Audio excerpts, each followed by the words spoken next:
Assalamualaikum warahmatullahi wabarakatuh. Salam sejahtera untuk kita semua. Shalom, Om Swastiastu, Namo Buddhaya, salam kebajikan. Perkenalkan, saya Cecilia Angelika Firmansyah, selaku MC yang akan membimbing dari awal webinar sampai akhir. Puji syukur kita panjatkan kehadirat Tuhan bahwa pada hari ini kita boleh bersama-sama mengikuti webinar, khususnya webinar kewirausahaan. Kepada guru-guru yang terhormat serta teman-teman yang saya banggakan, saya ucapkan selamat datang di webinar Fostering Entrepreneurship in Indonesia Youth. Webinar ini bertujuan untuk mengembangkan diri para siswa-siswa SMA Cakrabuana, khususnya dalam hal kewirausahaan. Serta dalam webinar ini diharapkan bahwa siswa-siswa SMA Cakrabuana dapat memaksimalkan potensi yang mereka punya dalam diri mereka masing-masing. Nah, pada webinar kali ini kita akan bersama dua narasumber kita yang sudah cukup lama merintis karirnya nih teman-teman. Yang pertama ada Kak Ega dan ada Kak Putra teman-teman. Nah, webinar ini akan dibawakan oleh kedua narasumber kita dengan tema Fostering Entrepreneurship in Indonesia Youth. Sebelum memulai acara kita pada hari ini, alangkah baiknya kita bersatu dalam doa agar acara kita dapat lancar dari awal, pertengahan hingga akhir. Untuk doa akan dipimpin oleh Kak Nadif. Bismillahirrahmanirrahim. Alhamdulillahirabbil alamin. Allahumma sholli ala sayyidina wa maulana Muhammadin wa ala alihi wa sahbihi ajmain. Ya Allah, kami keluarga besar Sekolah Cakrabuana berkumpul bermunajat kepadamu pada kegiatan webinar hari ini, seraya menundukkan kepala dan bermohon kehadirat-Mu ya Allah. Ya Allah ya Rabb, berikanlah kami kekuatan iman agar terhindar dari segala godaan. Berikanlah kami hidayah agar kehidupan kami terarah. Berikanlah kami maunah agar tugas dan kewajiban kami menjadi mudah. Tumbuh suburkanlah hati kami dengan sifat amanah agar terhindar dari segala fitnah dan bencana. Ya Allah, dengan sifat-Mu yang maha pengasih lagi maha penyayang, tunjukkanlah kepada kami jalan yang lurus, yaitu jalan orang-orang yang Kau beri kenikmatan, bukan jalan orang-orang yang Kau murkai, lagi tersesat. Bimbinglah para siswa, guru, serta pemimpin kami, agar menjadi penerus bangsa yang bertakwa, bersumber daya yang handal, serta mendapat ridho-Mu. Rabbana atina fid dunya hasanah, wa fil akhirati hasanah, wa qina azabannar. Sebelum memulai acara webinar kita hari ini, saya bakal membacakan rundown atau susunan kegiatan yang akan dilakukan pada hari ini. Webinar akan diawali dengan doa yang tadinya sudah dipimpin oleh Kak Nadif. Lalu akan dilanjutkan dengan sesi berbincang-bincang dengan kedua narasumber kita, yaitu Kak Putra dan Kak Ega. Lalu acara webinar akan ditutup dengan sesi Q&A atau sesi tanya-jawab dari audiens.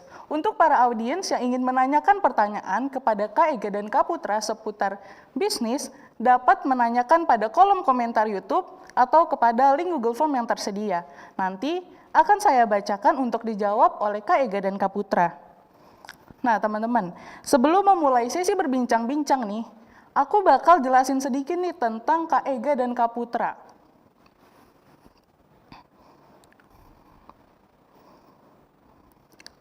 Aku mulai dari Kak Ega dulu ya teman-teman. Nah, Kak Ega ini adalah narasumber kita, yaitu CEO dan founder dari Coffee INS dan isecreative.co ya Kak?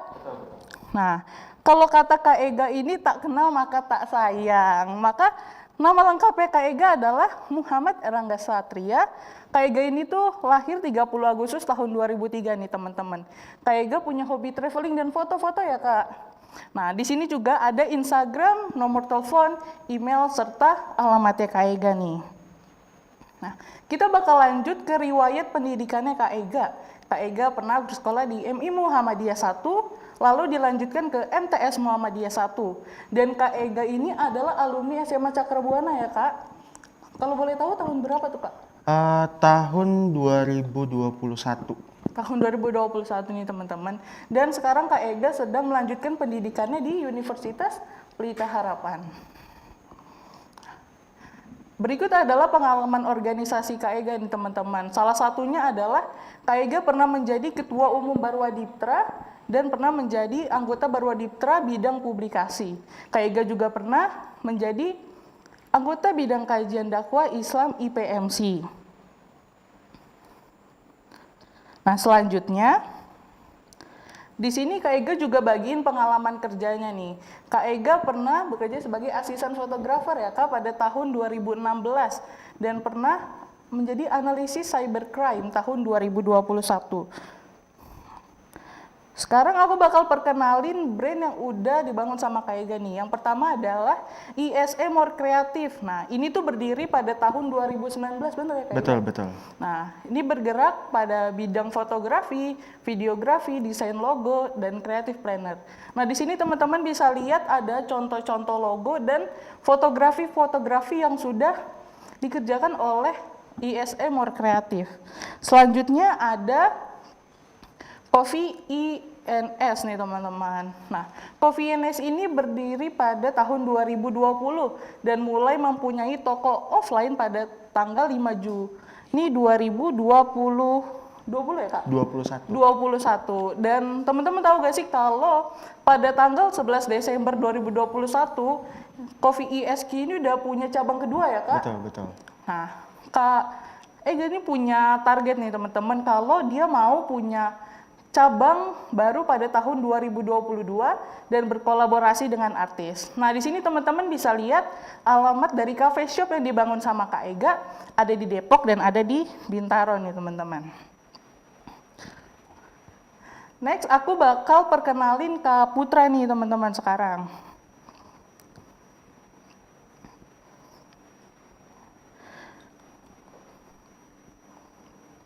Nah, nama lengkap Kak Putra ini adalah Wira Mahesa Putra Sutopo ya Kak ya? Biasa dipanggil Kak Putra. Nah, Kak Putra ini lahir tanggal 13 Desember 1997. Kak Putra ini adalah CEO dari Zeus Gaming dan Eiffel nih. Nah, Kak Putra juga alumni dari SMA Cakra Buana ya Kak ya? Di sini tahun berapa Kak? Masuknya 2014. 2014. Nah, berikut adalah dokumentasi saat Kak Putra mengikuti organisasi nih teman-teman.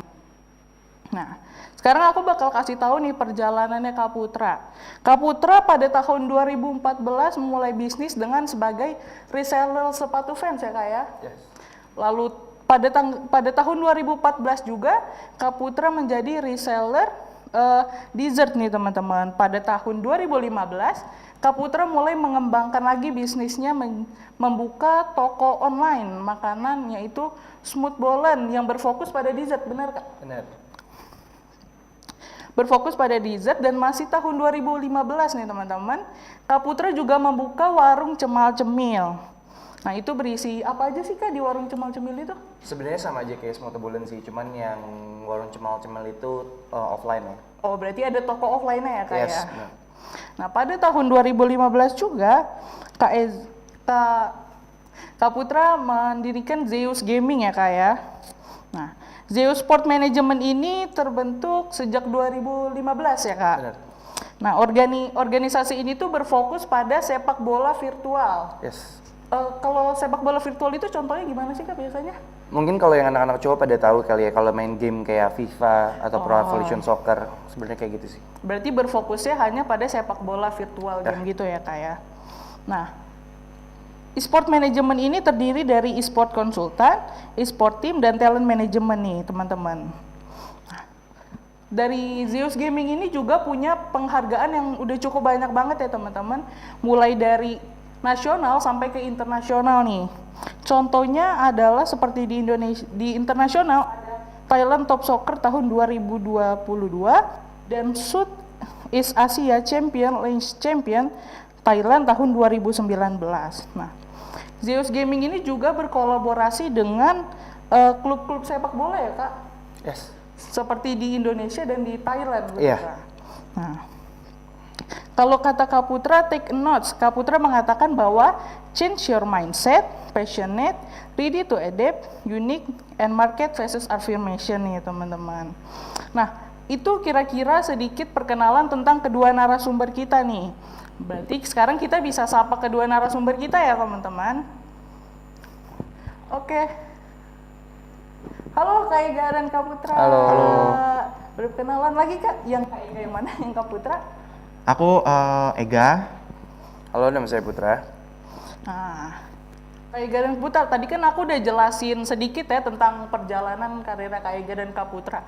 Coba mungkin boleh ditambahin lagi lebih detail tentang latar belakangnya kakak bisa sampai kayak kalau Kak Ega itu buka cafe shop, kayak Kak Putra buka e-sport gitu, coba boleh Kak.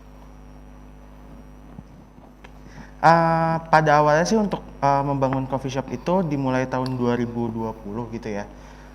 Itu kita masih dalam sistem rumahan yang tadinya adalah dengan metode cold brew atau saringan. Jadi kita mendiamkan kopinya itu selama 12 jam terlebih dahulu, baru kita saring untuk menjadi ekstraksi kopinya dari situ. Setelah berjalan kurang lebih 1 tahun, pada tanggal 5 Juni kita memberanikan buka offline, gitu sih. Berarti awalnya itu masih dari rumahan ya Kak? Dari rumahan dan online, gitu. Kalau Kak Putra? Kalau aku awal aku terjun ke mungkin ke industri bisnis kali ya. Kayak tadi kan ada fans reseller.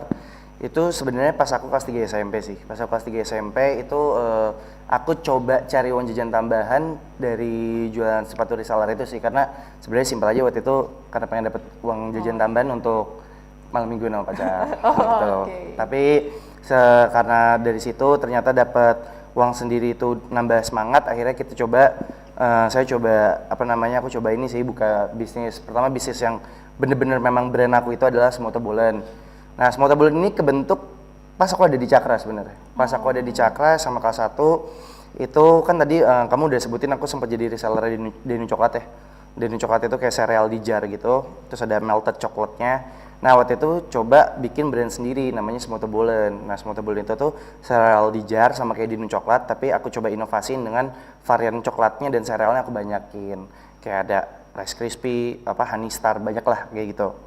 Nah, terus waktu itu aku juga sempat jualan kue cubit di Cakra gitu. Jadi pada saat aku buka Semoto Bolen itu, pada saat itu lagi hype semua yang berbau green tea dan kue cubit gitu. Jadi aku coba ikutin tren, aku buka kue cubit juga, dan pada saat itu karena aku jualan kue cubit, aku juga bantu galang dana untuk acaranya Cakra Festokrana waktu itu. Dan tuh ada fotonya juga, aku jualan di Cakra waktu itu, kalau nggak salah itu pas lagi TO anak SMP deh kalau nggak salah. Terus singkat dari Semoto Bolen, aku coba bikin warung, karena pada saat itu angkatan aku lagi pada hype bikin coffee shop sama cafe gitu ya. Terus tapi kalau yang bisnis itu aku nggak berjalan lama karena memang kurang pengalaman pada saat itu, jadi nggak bertahan lama. Tapi alhamdulillah gara-gara di situ aku punya bisnis aku yang sampai sekarang gitu, ada Zeus Gaming. Nah, Zeus Gaming ini aku berdiri dari tahun 2015, simpelnya karena kebetulan sih nggak ada niatan bikin, karena waktu itu cuma buat ngeramein kafe aku doang. Tapi ternyata pas aku coba gali lagi, kok profitnya lebih banyak. Jadi Zeus inilah yang ngebentuk aku sebenarnya dari tahun 2015 sampai akhirnya bikin Eval. Eval itu adalah operator sepak bola virtual. Jadi kita yang kalau kalian yang cowok-cowok tahu kompetisi bola di Indonesia tuh Liga 1 kan, ada namanya yang kayak Persija gitu-gitu. Nah, Eval itu adalah kompetisi Liga 1 tapi di virtualnya. Dan kita operatornya gitu. Itu berdiri di tahun 2020 karena kegagalan aku di Zeus Gaming, dan pada saat itu aku buat karena lagi pandemi sih. Ngambil opportunity dari pandemi kayak gitu sih. Berarti bisa dibilang Kak Putra ini mulai bisnis udah dari sekolah, dari kecil ya Kak? Dari aku kelas 3 SMP sih. Iya, nah kira-kira apa sih yang buat Kak Putra sama Kak Ega ini tuh tertarik dalam dunia entrepreneurship gitu, kayak sampai mutusin kalau oh iya aku harus mulai bisnis nih, kira-kira itu gimana Kak? Kalau dari aku sendiri, kenapa aku mutusin mau terjun di dunia bisnis, karena balik lagi tidak semua orang tua akan hidup selamanya kayak gitu. Jadi gimana caranya kita memaksimalkan apa yang telah diberikan dari orang tua kita, dengan harapan kita akan bisa mengembangkan kreativitas kita bisa mengembangkan jiwa entrepreneurship kita kayak gitu sih. Dan aku seneng kalau ketemu banyak orang gitu sih, makanya terjun ke dunia bisnis. Kalau dari Kak Putra? Kalau aku tadi dijelasin sih kenapa aku terjun pertama kali ke dunia bisnis itu bener-bener karena murni waktu itu tuh karena ribet aja minta uang ke orang tua. Sebenarnya dikasih, cuman aku nggak suka proses ribetnya gitu loh, karena memang apa namanya pada saat itu mungkin Bu Mila juga tahu ya, aku ada isu dengan emosional, jadi kalau ditanya-tanya tuh diribetin sama orang tua tuh pasti aku ngelawan. Daripada kualat sama orang tua, akhirnya aku coba, sebenarnya pertama cuma karena coba aja sih, coba jadi reseller sepatu Vans, tapi ternyata kok apa namanya enak ya, dapat duit sendiri, jadi nggak perlu minta-minta, nggak perlu ribet-ribet. Dari situ coba lagi sampai akhirnya apa namanya ya nagih ya, hitungannya nagih gitu, karena apa namanya bisa beli barang yang kita mau tuh dari hasil kita sendiri gitu loh. Nah tapi simpelnya kenapa aku bener-bener terjun ke industri bisnis, setuju sama Ega tadi, aku ngerubah mindset aku, makanya tadi di take notes itu aku coba ubah change your mindset. Karena apa? Karena pada saat itu aku ngubah mindset aku, memposisikan diri aku sebagai ya apa ya, aku memposisikan diri aku bahwa aku itu orang tua nggak selamanya ada, jadi nggak mungkin dia bisa ngefasilitasin aku sampai besar, kita nggak ada yang tahu. Dan pada saat itu aku ngerubah gimana caranya kalau aku ada masalah atau pengen sesuatu, itu yang bisa nyelesain adalah diri aku sendiri. Jadi aku ngubah mindsetnya bahwa kalau ada masalah, mau butuh apa, itu ya dari diri kita sendiri yang bisa nyelesain. Nggak ada teman, nggak ada orang tua.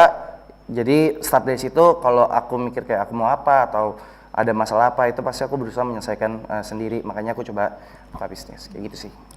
Nah kan kalau sekarang nggak bisa kita pungkiri juga kalau banyak brand-brand baru yang makin terbentuk ya kak ya. Nah gimana sih cara kakak tuh tetap mempertahankan brand kakak ini? Apakah ada strategi-strategi tertentunya gitu loh kak? Kalau mempertahankan brand, aku sendiri punya pikiran sama tim aku adalah biarin brand-brand itu bermunculan, tapi kita memiliki keunikan sendiri. Kita beda dari yang lain. Entah itu beda dari segi fasilitas atau servingnya atau kualitasnya kayak gitu-gitu. Jadi orang akan dengan sendirinya akan mencari brand ini lebih baik daripada brand ini. Kayak gitu sih kalau menurutku. Kalau aku lebih strategi di bisnis aku adalah apa namanya tadi be unique. Kalau di esports itu teman-teman pasti pada main game lah ya. Di esports itu ada Mobile Legends, ada Free Fire, ada PUBG, ada banyak lah. Dan 3 game ini merupakan game-game yang paling populer di Indonesia.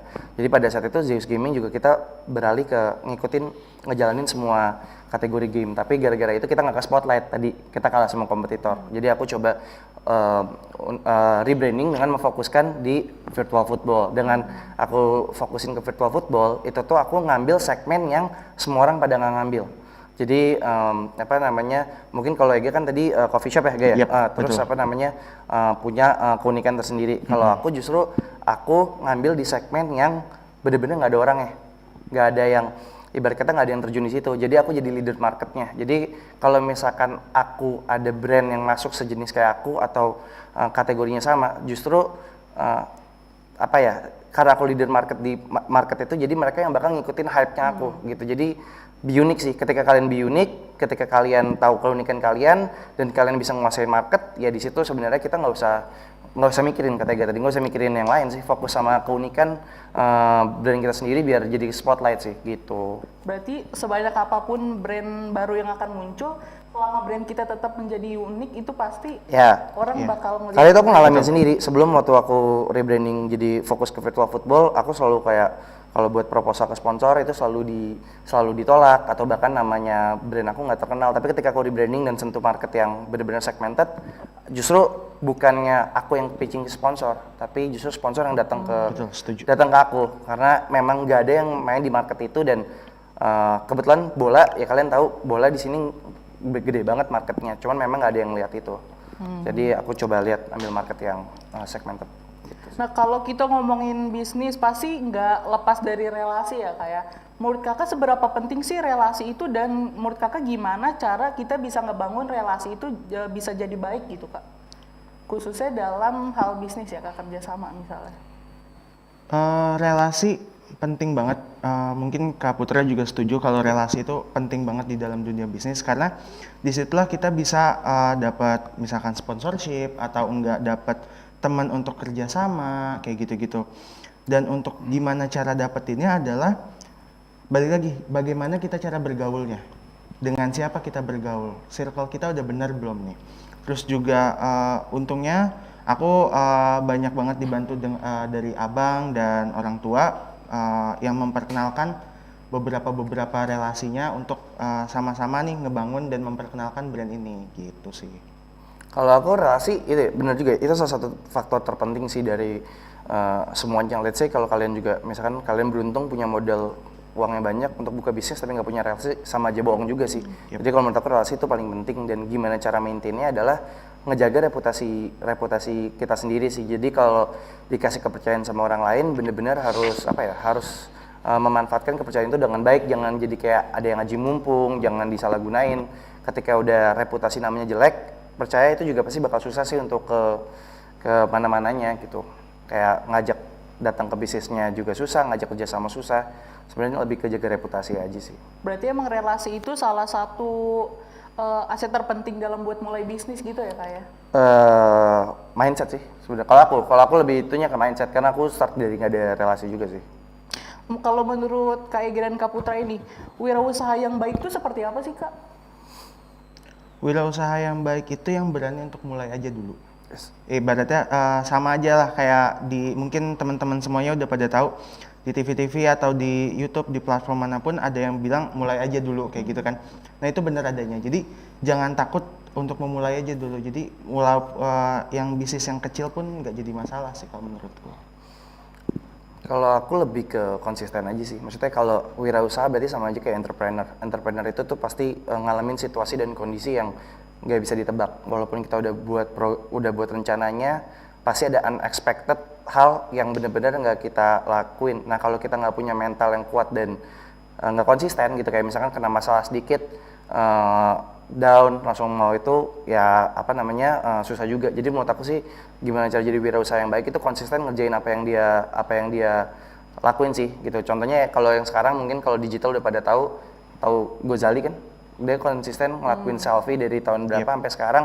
Memang prosesnya ada prosesnya gitu, tapi karena dia konsisten itu akhirnya dapat hasilnya sekarang. Jadi sebenarnya konsistensi sih. Berarti kalau dari Kak Ega ini itu ya Kak, harus mulai lebih dulu gitu. Iya. Kalau gitu. ada yang bilang niat aja dulu gitu. Niat aja dulu gitu. Kalau dari Kak Putra sendiri tadi Kak Putra bilang harus konsisten. Nah Kak, menurut Kakak gimana cara mengembangkan bisnis kita nih Kak? Biar bisnis kita bisa dikenal lebih luas lagi gitu Kak. Kalau cara mengembangkan bisnis yang paling murah dan paling gampang adalah lewat online. Kalau untuk sekarang. Karena apa? Pengguna sosial media ternyata besar banget, dan di situ kita nggak perlu mengeluarkan modal apa-apa untuk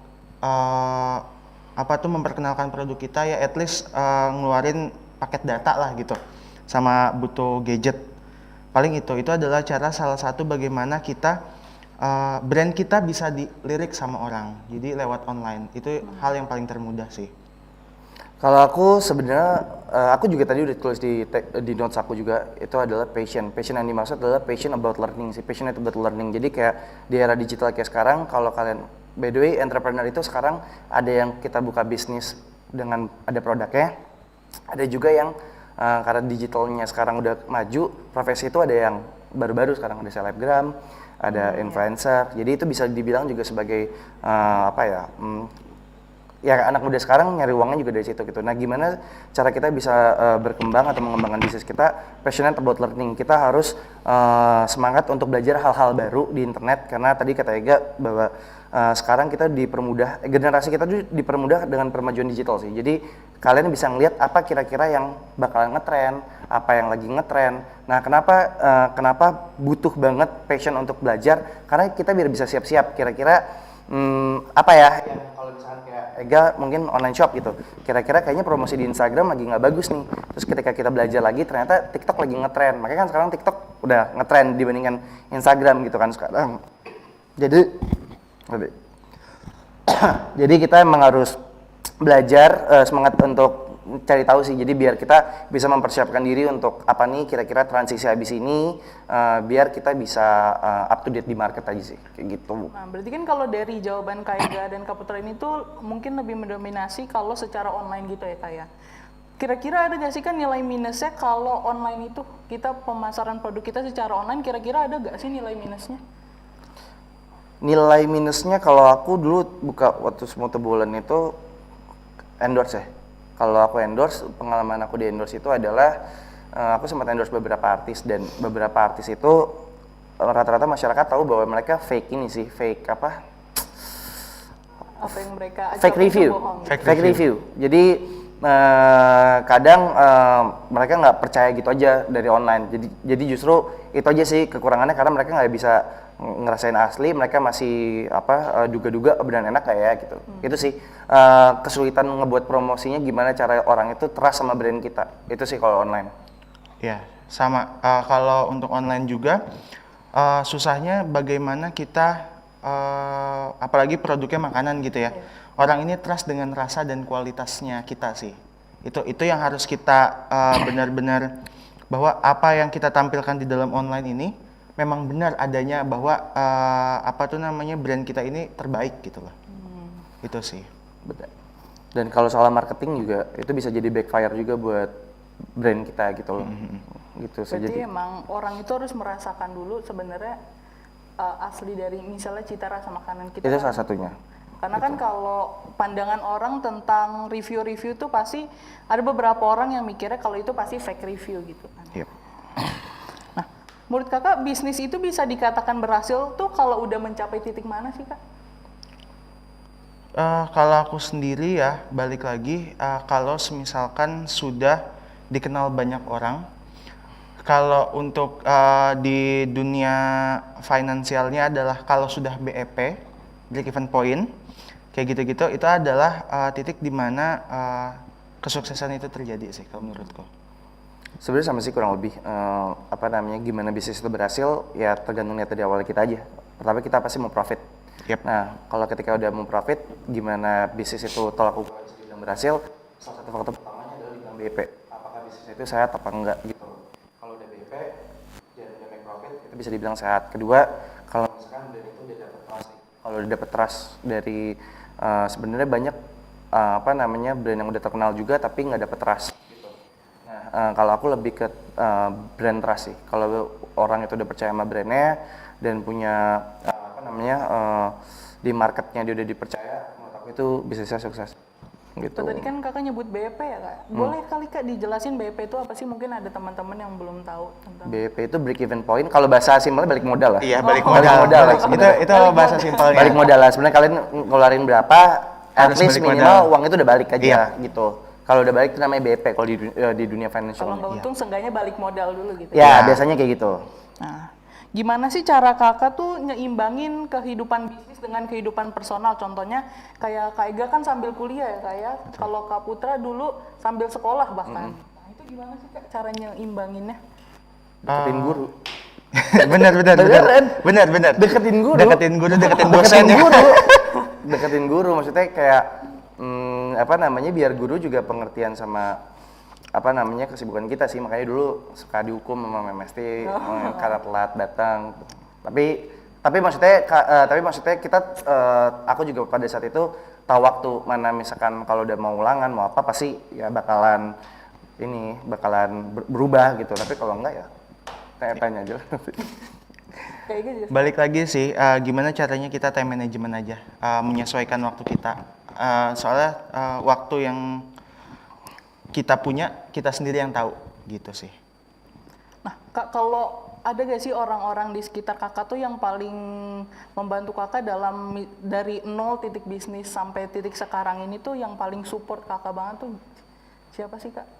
Kalau aku sendiri pasti orang tua sama abang ya, gitu. Itu adalah dari yang titik nol banget. Makanya kenapa namanya Coffee Edan S. Awalnya itu karena orang tua sendiri nggak di dunia food and beverage. Terus aku dan abang beralih ke dunia food and beverage. Lu edan banget sih. Ibaratnya gitu, lu agak sedikit ngaco nih, gua nggak kesini. Ibaratnya kalau kata orang tua mah begitulah. Terus akhirnya Edan S lah namanya gitu. Jadi orang tua dan abang sih yang. Kalau Kak Putra? Tadi apa pertanyaannya? Orang paling yang support kakak di sekitar kakak tuh? Udah pasti nomor satu sih orang tua. Dari apapun itu bersyukur karena orang tua ngasih fasilitas ya kayak bisa sekolah di sini itu kan salah satu fasilitas juga ya, dan apa namanya berbagai macam privilege yang didapetin gitu ya. Itu udah pasti orang tua sih pertama.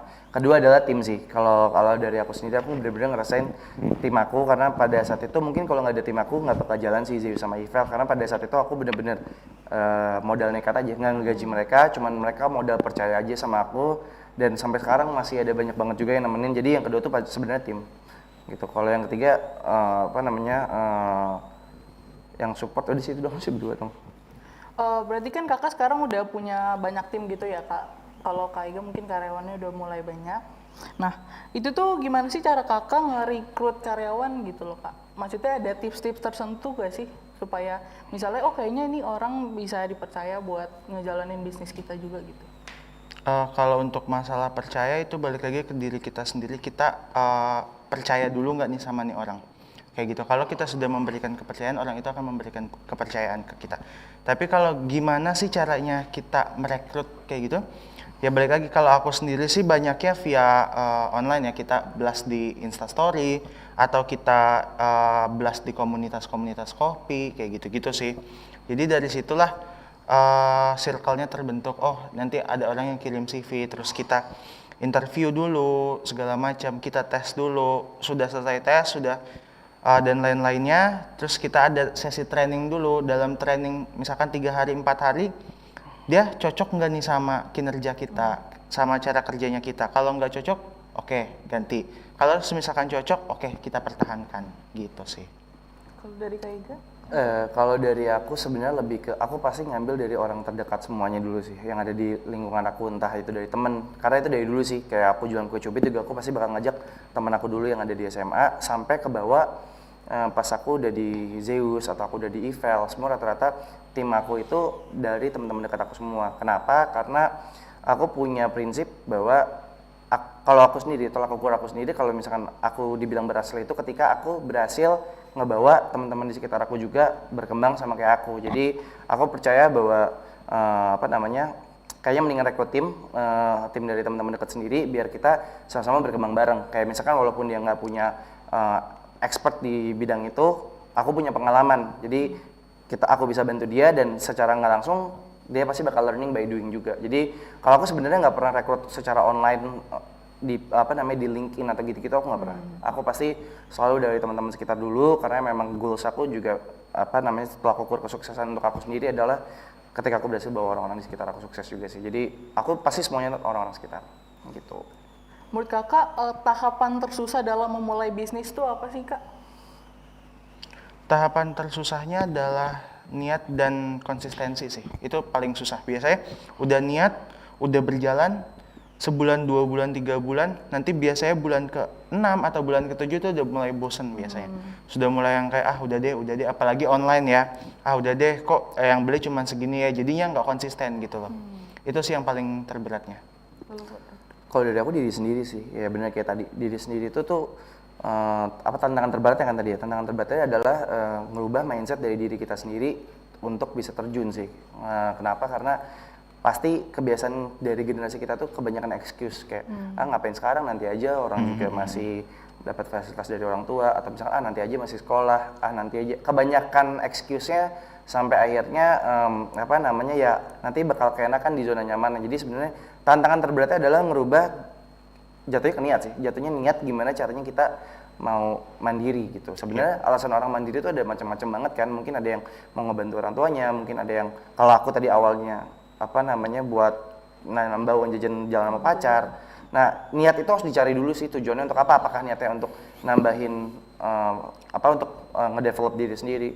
Sebenarnya niat aja sih dari awal. Niat dan ngelawan diri sendirinya aja. Berarti emang kita udah harus punya tujuan dari awalnya itu ya Kak ya? Setiap orang harus udah punya tujuan sih. Pasti kan kalau kalian nanti masuk kuliah, pasti kalian bakal ditanya apa rencana kalian selama 5 tahun ke depan gitu. Jadi itu harus detail juga sih gitu. Nah, coba dong boleh kakak kasih tips-tips buat pewirausaha muda di luar sana nih kak. Apa ya? Kak Putra, ada tips? Kalau aku mungkin sharing pengalaman dari aku aja sih. Pertama tipsnya adalah ya niat dulu sih, niat dan ubah mindset dulu, bahwa maksudnya orang tua kita tuh nggak bisa nge-support kita sampai, kita nggak ada yang tahu lah orang tua kita tuh bisa support atau memfasilitasi kita dari kapan. Nah, tanya dulu ke diri sendiri, kira-kira kita siap nggak sih kalau misalkan orang tua kita tuh nggak support. Nah, kalau udah nanya ke diri sendiri, terus udah kayak gitu, kalau misalkan kita nggak siap, apa yang harus kita lakuin ya? Nah, secara nggak langsung nanti bakal ke apa namanya, ke asah sendiri sih niatnya, kayak oh iya ya, kalau gue sih, gue ngubah mindset gue ya udah gue nggak ada yang nolong diri gue, jadi kalau misalkan gue kenapa-napa, cuma diri gue yang itu, jadi gue akhirnya yaudah gue coba terjun ke bisnis. Satu, kalau kedua paling ini sih apa namanya, di generasi kita benar-benar harus cepat beradaptasi sih, karena transisi benar-benar gerak gitu cepat banget. Yep. Dan gimana cara kita untuk mempersiapkan transisi tersebut, yaitu passionate about learning. Jadi kita benar-benar harus semangat untuk cari hal-hal baru di internet, karena di internet itu gampang banget nyari persiapan untuk ke depannya gitu loh. Apalagi Indonesia itu selalu ketinggalan 5 tahun dari negara-negara lainnya ya. Jadi dari internet itu kita udah tahu kira-kira di negara mana lagi tren apa, lagi tren bisnis apa. Pasti di kita beberapa tahun kemudian itu lagi hype. Sama kayak e-sports di industri aku, pada saat aku 2015 itu nggak hype. Tapi aku udah ngelakuin riset di luar negeri, itu udah menjadi salah satu profesi. Dan akhirnya hype-nya itu benar 5 tahun setelah aku bikin e-sports itu 2015 dan baru hype itu di 2020 gitu loh. Jadi belajar untuk apa namanya, bersiap untuk beradaptasi sih. Dan ketiga itu jadi orang yang bisa beradaptasi di situasi dan kondisi. Contoh misalkan kalau Ega mungkin buka coffee shopnya offline dari sebelum 2020, pas kemarin pandemi pasti terdampak. Iya, betul Jadi, banget. nah tipsnya adalah gimana caranya seorang entrepreneur itu punya strategi untuk menanggulangi di beberapa situasi dan kondisi tertentu. Jadi harus siap di apa namanya, situasi dan kondisi apa aja, harus bisa cepat beradaptasi sih. Sama be unik sih. Karena di dunia bisnis sekarang apapun itu, kalian mau punya coffee shop, apa yang kiranya coffee shop itu value-nya lebih dari coffee shop lain, atau kalian mau jadi influencer, selebgram, streamer, apa yang ngebedain kalian dari influencer lain. Kayak gitu sih be unik terakhir. Iya, paling kalau dari aku setuju banget tadi apa kata Kak Putra semuanya, mulai dari gimana caranya ngumpulin niat dulu dan lain-lain.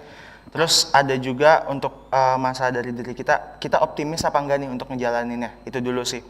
Kalau kita optimis, pasti yakin aja dulu kalau kita akan berhasil. By the way itu lupa, Gitu itu sih. salah satu yang terpenting sih untuk entrepreneur. Kadang walaupun kita ngerasa nggak yakin, tapi seorang sebagai leader atau entrepreneur, kita harus punya positive mindset. Yap. Jadi orang-orang atau tim Setuju kita banget. jangan sampai tahu apa kendala yang lagi ada di elemen bisnis kita. Misalnya Iya. kita nggak ada modal, nggak ada apa. Karena kalau kitanya nggak percaya sama bisnis kita, gimana orang lain mau percaya sama produk kita? Kayak Betul. gitu sih. Jadi be optimis kayak gitu sih. Jadi apa yang benar banget tadi, apa yang ada masalah di dalam diri kita nih tentang bisnis kita, jangan kita keluarkan gitu. Kita keluarin yang positifnya aja buat orang sekitar. Itu sih paling tambahannya.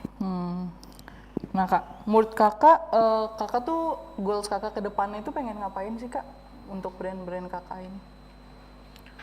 Pastinya kalau untuk brand coffee aku sendiri, aku juga tadi udah ditulis juga di situ, mau buka cabang-cabang di kota-kota di Indonesia. Sedikit bocoran aja, kita ada lagi project juga untuk buka di Sudirman dan Bali untuk next cabangnya.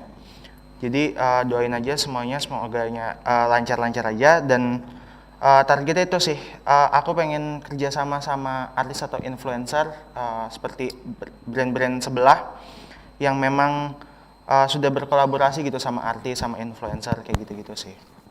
Dan pastinya bisa go internasional lah. Kalau dari aku, kebetulan aku sekarang ada di Zeus Gaming sama Ivel. Kalau dari Zeus Gaming sendiri juga mohon doanya. Sekarang aku lagi proses untuk mau ekspansi ke Eropa sama ke Asia gitu.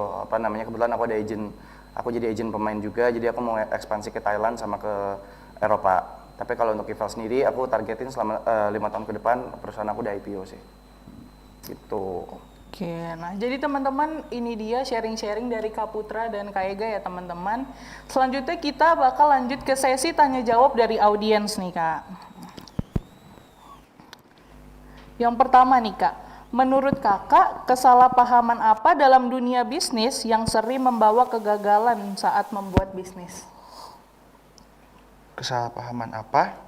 Kesalahpahaman apa dalam dunia bisnis yang sering membawa kegagalan nih Kak? Mungkin kesalahan kali ya, Bung, kesalahpahaman kali ya. Kesalahan apa Kesalahan gitu apa mungkin. dalam mulai bisnis? Kitanya dari diri kitanya sendiri nggak optimis dan nggak yakin sih. Itu kalau kesalahan paling fatal. Karena balik lagi yang tadi bahwa optimis kalau menurutku adalah kuncinya sih. Gitu sih. Kalau dari aku, ini based on experience aku ya. Generasi kita tuh, apa tadi maksudnya adalah market versus affirmation. Kesalahan di generasi kita itu yang akhirnya gagal dalam bisnis itu adalah niat awal kita untuk buka bisnis itu apakah untuk nyari profit atau untuk aja gengsi-gengsian. Kayaknya kalau gue buka bisnis ini, gue akan keren dengan teman-teman. Nah,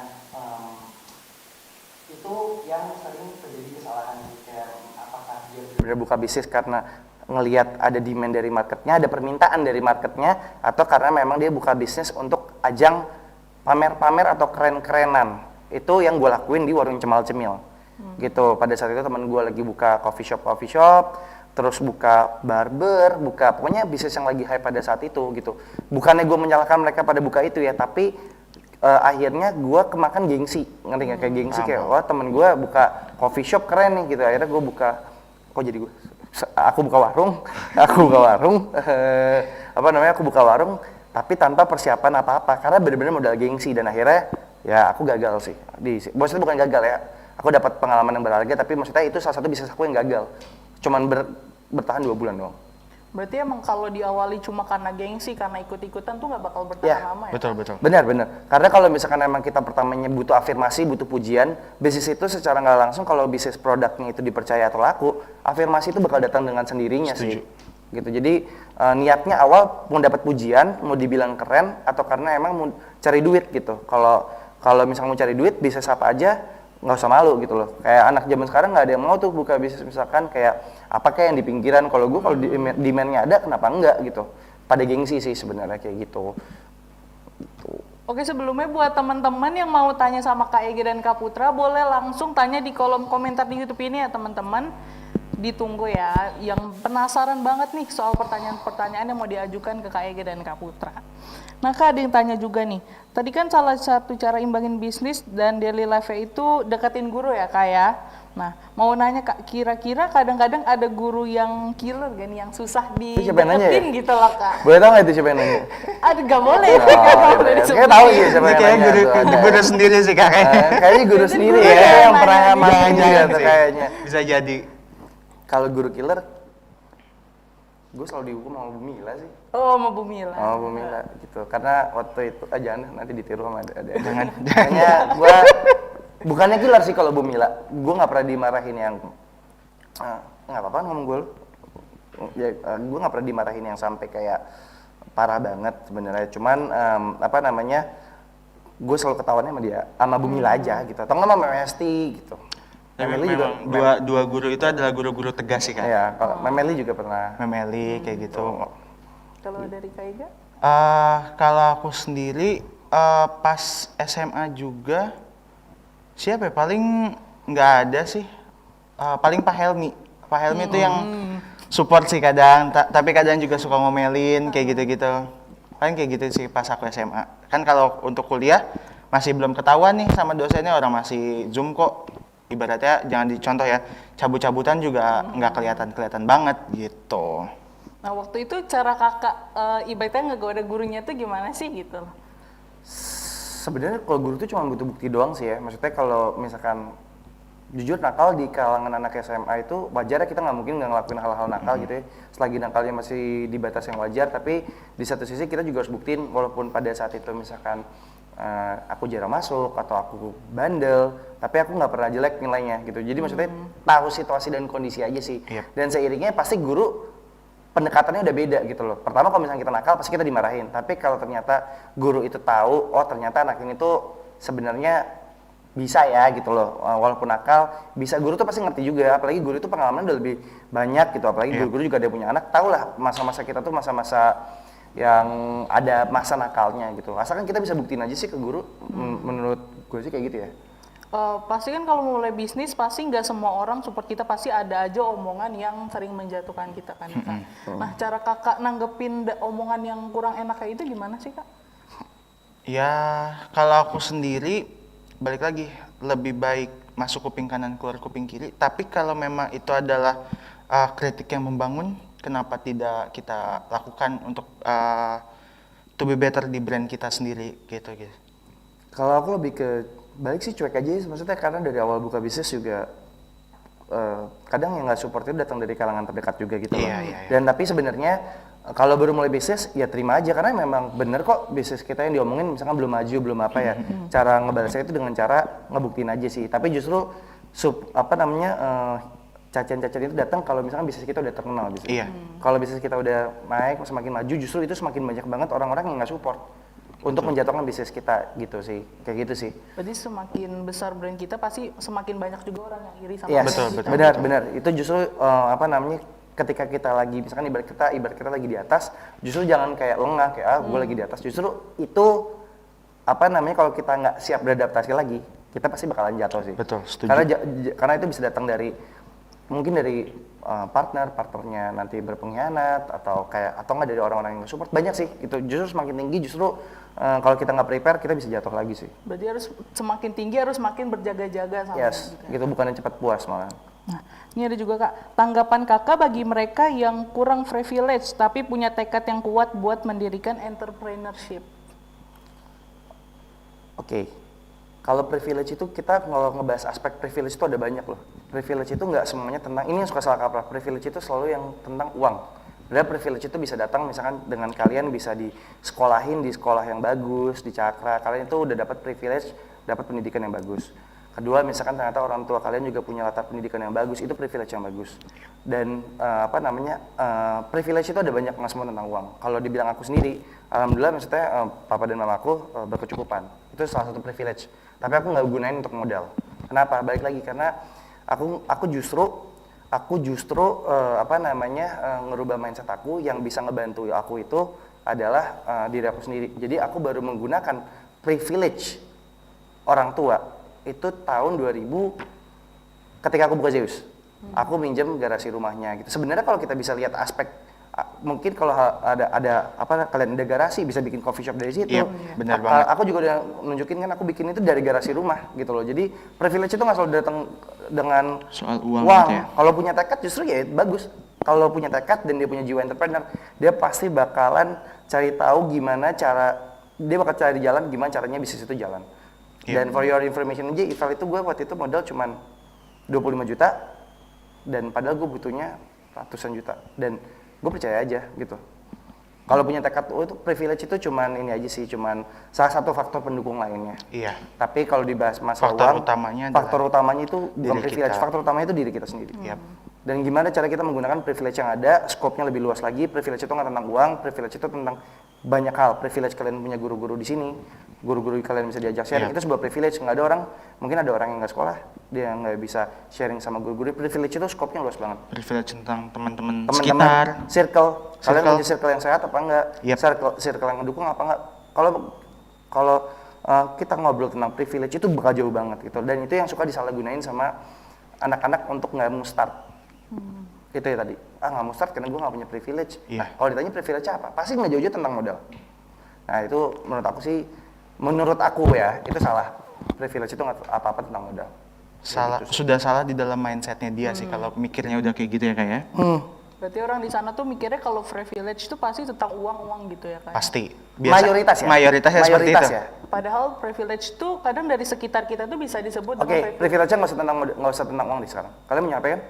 Itu privilege nggak? Oh iya, Ya, benar. bisa privilege kan? Kalian bisa ngakses sekarang, oke deh nggak usah buat buka brand bisnis. Kalian udah TikTok pasti kan? Ya, kalau kalian mau jadi influencer dan make money dari Iya. diri sendiri, bisa. Iya, bisa. Privilege-nya dari mana? Kalian dikasih HP kan sama orang tua? Simpel sebenarnya. Sekarang tuh ya, generasi kita tuh kalau mau ngebuat bisnis atau make money, kita nggak usah buat bisnis ya, make money. Karena sekarang make money itu nggak apa-apa harus buka bisnis kok. Make money itu bisa dari diri kita sendiri sekarang. Jadi influencer, jadi streamer, jadi content creator. Nah, privilege yang kalian dapetin adalah dari HP. Nggak mungkin anak-anak sekarang nggak ada HP. Kayak gitu sih.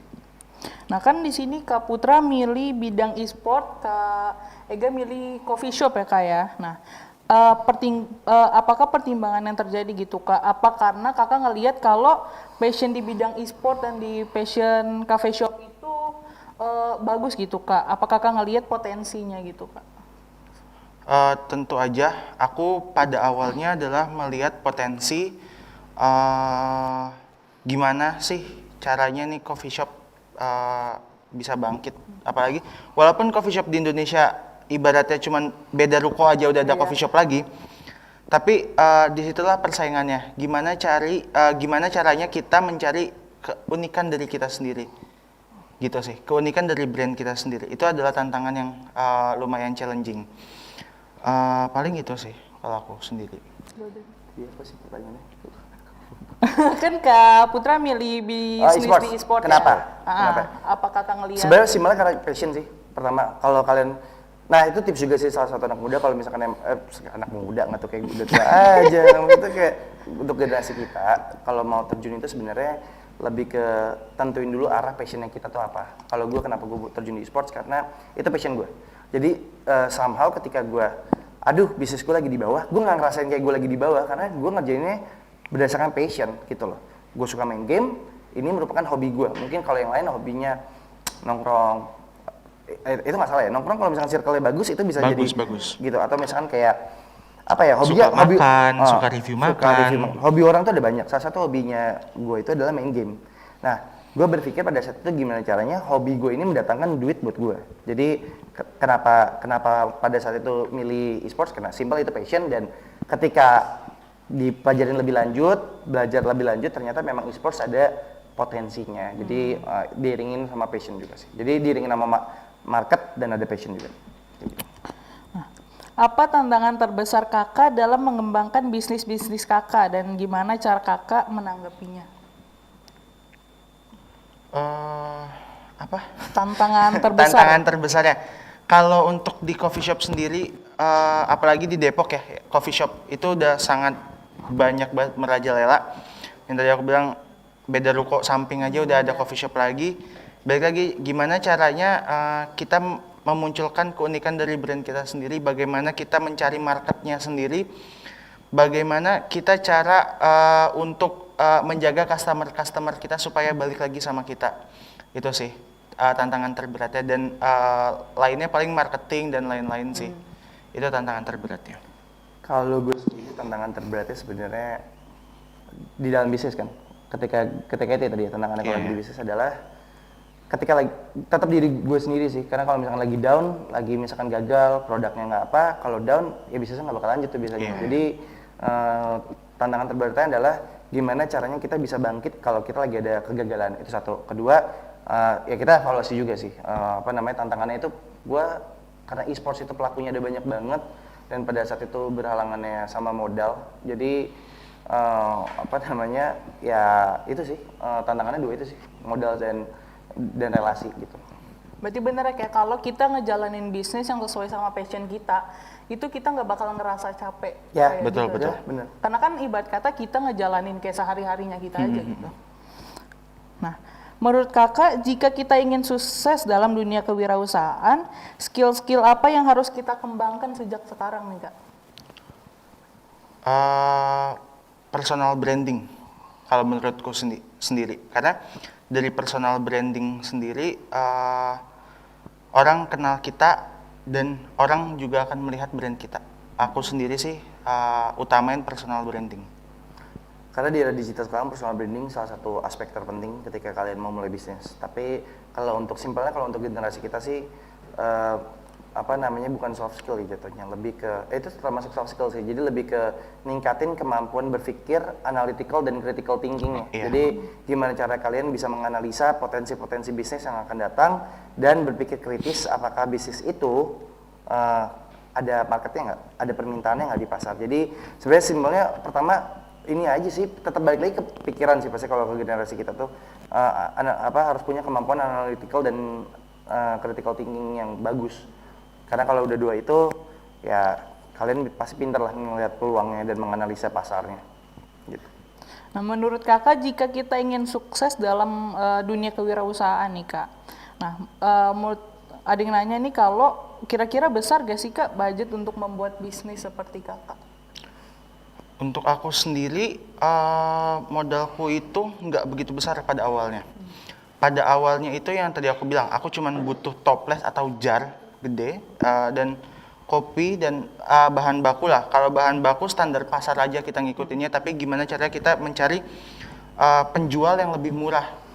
Jadi bahasanya apa ya, murah, lebih di apa tuh namanya, modal lebih murah tapi high cost gitu. Itu sih paling. Kalau gue nggak usah bahas Zeus, berarti kan ditanya pertama kali gue bisnis modalnya berapa? Gak ada modal, karena kan gue reseller. Ke reseller sepatu Vans, kalau ada yang gue tawarin ke market, ke teman-teman, kalau misalnya ada yang mau beli, gue kasih. Gue nggak ada modal untuk, jadi besar atau enggaknya tergantung dari diri kita sih nentuinnya ya. Iya. Tapi kalau untuk yang lain ya justru rencananya, misalnya kita punya rencana ke depan, terus ternyata budget yang rencana ke depan ini gede, nah gimana caranya kita bisa dapetin untuk meminimalisir, untuk nutupin lah gitu. Nah dengan cara kalau gue sih waktu itu dari reseller ya. Atau enggak dulu gue sempat jadi broker konveksi jaket, kan dulu suka juga hype tuh jaket angkatan. Iya. Jaket angkatan gitu, jaket angkatan keseluruhan, jaket angkatan main di broker, main jadi apa namanya, di situ juga itu memang gede banget, nggak ada modal sekali gitu, tekad modalnya. Nah itu yang mahal gitu. Berarti emang harus dari diri kitanya sendiri Iya. aja dulu gitu ya Kak. Kakak punya tips atau pengetahuan gak nih dalam mungkin dapat membantu teman-teman kita yang sedang berjuang membangun bisnisnya sendiri? Konsisten sih. Iya. Konsisten, kalau dari aku konsisten sama apa namanya, tetap semangat untuk belajar aja sih. Paling sama sih aku, konsisten sama optimis aja dulu sama apa yang udah dijalanin ya. Nanti akan kelamaan bahwa bisa belajar dengan sendirinya. Gitu sih. Kakak pernah ngalamin kegagalan-kegagalan gak sih Kak dalam bisnisnya ini? Pasti. Oh pastilah, itu pasti. Yang sehari cuman bisa jual 2 botol, 3 Oh botol. dulu kalau zamannya gue jualan kue cubit mah udah nahan malu. Iya, gue tuh jualan kue cubit, gue yang masak, gue jualannya di sekolah gue. Untungnya kalau di Cakra rame. Waktu itu kan gue juga jualan di pensi-pensi gitu ya, di Dian Didaktika. Itu pernah cuman dapat untung 15.000 BEP sih. Cuman maksudnya itu mah pasti pernah ya, atau nggak laku sama sekali bahannya Iya, masih iya, ada iya. gitu. Atau bahkan kalau ditanya kegagalan terbesar gue adalah di tahun 2020, waktu itu Zeus Gaming itu gue ekspansi besar-besaran ngedatengin 5 pemain superstar, 5 pemain top 1, 2, 3, 4, 5 nya Indonesia gue masukin ke tim gue dengan budget gue yang minim. Tujuannya untuk apa? Untuk ngedapetin title juara dunia, karena di 2019 gue gagal juara dunia, juara 2 gue, peringkat 2 dunia.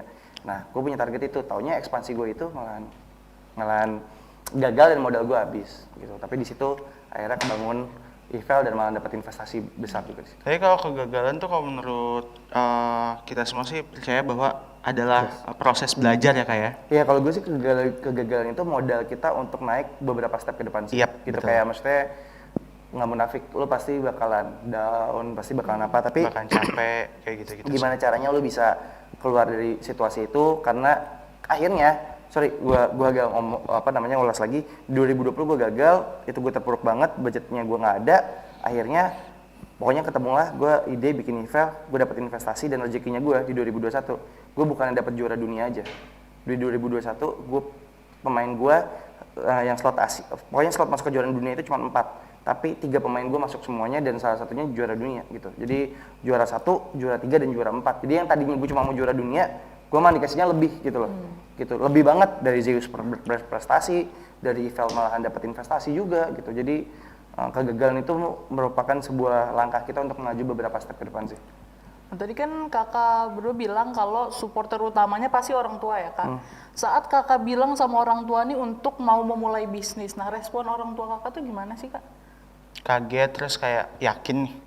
Apalagi yang tadi aku bilang bahwa orang tua enggak di dunia food and beverage, tapi aku malah milih di food and beverage.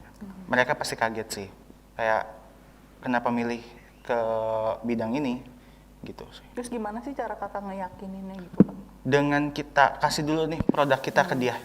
Nih punya produk enak, bagus, packagingnya gini-gini. Jadi aku pun sama orang tua ngelaksanain yang namanya berdasarkan prosedur. Aku brainstorming kepada mereka kayak gitu-gitu, bikin PPT dan lain-lain, ngejelasin apa aja sih ingredientsnya, berapa aja sih modalnya. Jadi keterbukaan kepada orang tua sih, dan mereka yang oke nih kayaknya anak gue serius nih, anak saya serius nih, bahwa dari situlah orang tua pasti akan ngedukung lah. nggak ada kayaknya orang tua yang nggak ngedukung apa usaha anaknya sih, gitu. Kalau dari Kak Putra? Kalau dari gue, sebenarnya gue nggak pernah ngomong sih ke nyokap atau bokap kalau misalnya gue ini jalan bisnis apa. Jadi dia sebenarnya dulu sih nggak tahu sampai akhirnya gue buka semua bulan aja sih. Kalau buka semua bulan karena itu bergerak di bidang F&B dan cocok sama nyokap, jadi dia support lah, bantu ngasih resep. Tapi ketika gue buka Zeus Gaming itu kan game. Iya. Game pada saat itu di mata orang tua itu masih kayak ngapain sih main game gitu. Tapi untungnya maksudnya karena emang ya udah gue cuma bilang gue lagi buka bisnis di game, tapi gue nggak ngasih tau perkembangannya, nggak ngasih tau apa. Tapi seiring dengan waktu tiba-tiba nyokap atau bokap dengar gitu, tiba-tiba tim gue juara di mana, akhirnya ya udah di lepasin aja sih. Sebenarnya orang tua butuh bukti doang sih kayak Iya, gitu. iya, iya. Kalau semuanya sih orang tua guru cuma butuh bukti aja sih. Kalau misalnya kayak ada yang underestimate atau apa, itu ibarat kita cuma bumbu penyemangat aja sih menurut gue gitu. Tapi alhamdulillah orang tua gue nggak terlalu gimana karena memang nggak gue kasih tau juga rencana gue. Berarti emang yang terpenting pembuktiannya gitu ya Kak ya? Ya. Nah, tadi kan kakak bilang kalau itu pasti harus dari niat, dari tekad ya Kak. Nah, gimana sih cara kakak tuh kayak ngumpulin niat, ngumpulin tekadnya itu? Ngumpulin niat, kumpulin tekadnya gimana? Kalau aku sendiri merasa gimana cara pembawaan circle kita kepada kita nih. Circle aku ini pengennya semuanya berkembang. Jadi ada yang buka bisnis ini, tapi tidak menutup kemungkinan mereka itu udah duluan tanpa memikirkan resiko-resiko yang akan terjadi. Dan aku sama abang ngobrol segala macam, kita analisis terlebih dahulu, kita benar-benar belajar dulu gimana sih cara bikin kopi yang enak kayak gitu. Dan disitulah niat itu terkumpul kayak gitu sih. Balik lagi pengen ada duit lebih lah gitu. Balik lagi ujung-ujungnya profit sih nyarinya. Kalau untuk bikin tekad dan ngumpulin tekad itu sebenarnya dulu tuh bener-bener aku mau berposisi aku di merubah pikiran aku bahwa ya tadi aku bilang kali aja sih bahwa karena gue nggak bisa fasilitasin, gue merubah pikir kalau misalkan ya ada orang tua, gimana gue misalkan mengcover wajan, gimana gue mengcover kebutuhan gue, keinginan gue misalkan gue nggak di HP atau apa. Jadi atau enggak ya pikiran itu sih, bayangin aja kalau misalkan kalian nggak bisa bantu baik dari orang tua atau orang sekitar, gimana caranya kalian keluar dari situ. Pasti tekadnya terkumpul sih, ternyata kalau misalnya dari support sama orang tua lu nggak bisa sekolah ya, lu nggak bisa makan ya, gimana ya caranya gitu. Walaupun pada saat itu memang nggak langsung ngejawab ke semua, tapi seenggaknya meminimalisir lah. Nah, kira-kira kakak ada saran gak nih buat adik-adik di kelas Cakrabuana nih, kan dulu kakak juga alumni dari Cakrabuana ya Kak?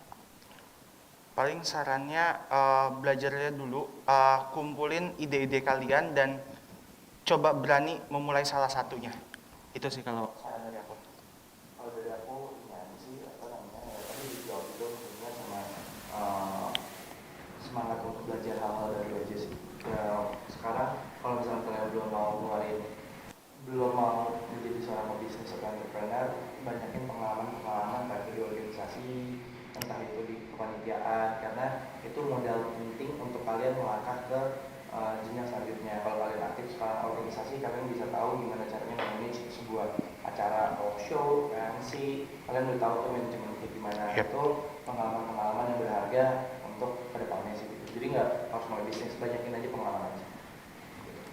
Oke nih teman-teman, karena waktunya udah terbatas, jadi sesi bincang-bincang kita hari ini, sesi webinar kita hari ini sudah berakhir ya teman-teman. Aku mau ngucapin terima kasih banyak buat Kak Putra dan Kak Ega udah nyempatin waktunya untuk sharing-sharing sama kita hari ini. Semoga apa yang udah Kak Ega dan Kak Putra sampaikan, tadi udah sharing-sharing itu dapat menjadi ilmu yang baru buat teman-teman semua ya. Saya juga berterima kasih untuk para guru dan teman-teman yang sudah ikut berpartisipasi dalam webinar kali ini. Saya selaku MC pamit undur diri, mohon maaf kepada semua pihak apabila ada salah kata maupun perbuatan. Assalamualaikum warahmatullahi wabarakatuh, salam sejahtera untuk kita semua, Shalom, Om Swastiastu, Namo Buddhaya, salam kebajikan. Sampai bertemu di acara selanjutnya.